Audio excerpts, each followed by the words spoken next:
Assalamualaikum warahmatullahi wabarakatuh. Perkenalkan, saya Tri Rizky Handayani dengan NPM 2311031120. Pada kesempatan kali ini, izinkan saya untuk membahas sebuah studi kasus mengenai profesional sekuritas, yaitu kasus manipulasi saham PT Kresna Sekuritas pada tahun 2022. Sebelum masuk ke kasusnya, mari kita pahami dulu apa itu tanggung jawab di bidang sekuritas. Profesional sekuritas bertanggung jawab memastikan semua transaksi saham dilakukan dengan jujur dan transparan. Mereka harus mematuhi aturan yang ada dan melindungi kepentingan investor. PT Kresna Sekuritas adalah perusahaan sekuritas di Indonesia yang menyediakan layanan perdagangan saham dan konsultasi investasi.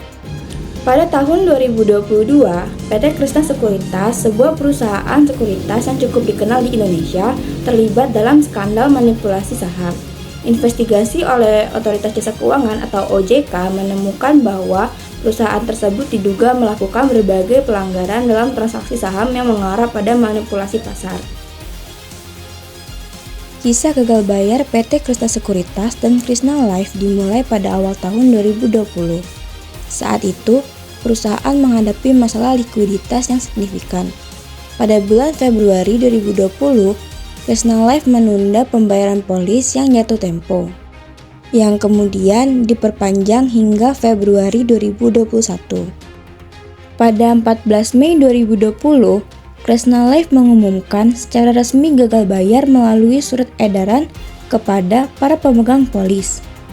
Perusahaan menyebut pandemi COVID-19 sebagai penyebab masalah likuiditas yang mempengaruhi produk Kresna Link Investa dan Protekto Investa Kresna. Pada 18 Mei 2020, diumumkan secara resmi kepada publik mengenai penundaan pembayaran polis jatuh tempo, menyebabkan ketidakpastian di kalangan nasabah. Pada 17 Juli 2020, Kresna Life kembali memberitahukan kepada nasabah bahwa penyelesaian pembayaran polis KLITA dan PIK tahap kedua dengan nilai polis di atas 50 juta rupiah diundur hingga 3 Agustus 2020. Pada tanggal tersebut, OJK memberikan sanksi pembatasan kegiatan usaha. Pada 18 November 2020, Kresna Life mengajukan PKPU yang dicabut pada Februari 2021, meski masalah pembayaran belum terselesaikan. Penyidikan oleh Polri dimulai pada September 2022 dan Michael Steven ditetapkan sebagai tersangka pada 11 September 2023. Kasus ini dilimpahkan ke Kejaksaan Agung pada 5 September 2023 setelah berkas perkara dinyatakan lengkap. OJK memulai investigasi setelah menerima laporan dari investor dan entitas pasar modal. Temuan utama meliputi 3 hal.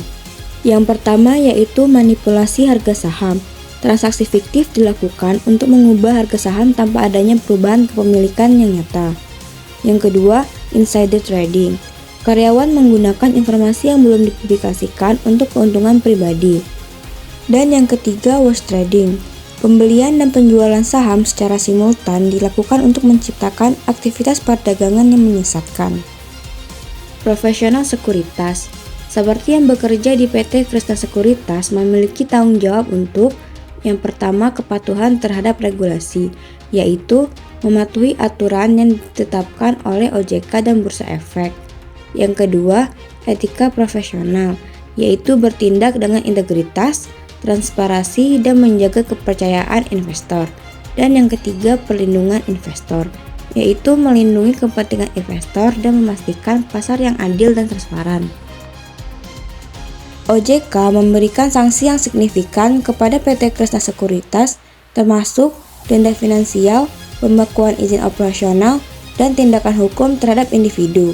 Denda finansial diberlakukan untuk menghukum pelanggaran yang dilakukan, sedangkan pembekuan izin operasional yaitu pembatasan aktivitas tertentu hingga masalah diselesaikan, dan tindakan hukum terhadap individu yaitu karyawan yang terlibat menghadapi penuntutan pidana.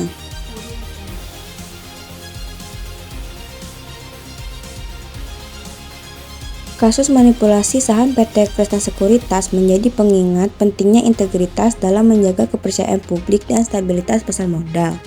Dengan pendidikan yang tepat, komitmen terhadap nilai-nilai profesional, kita dapat berkontribusi pada praktik bisnis yang lebih jujur dan beretika di masa depan.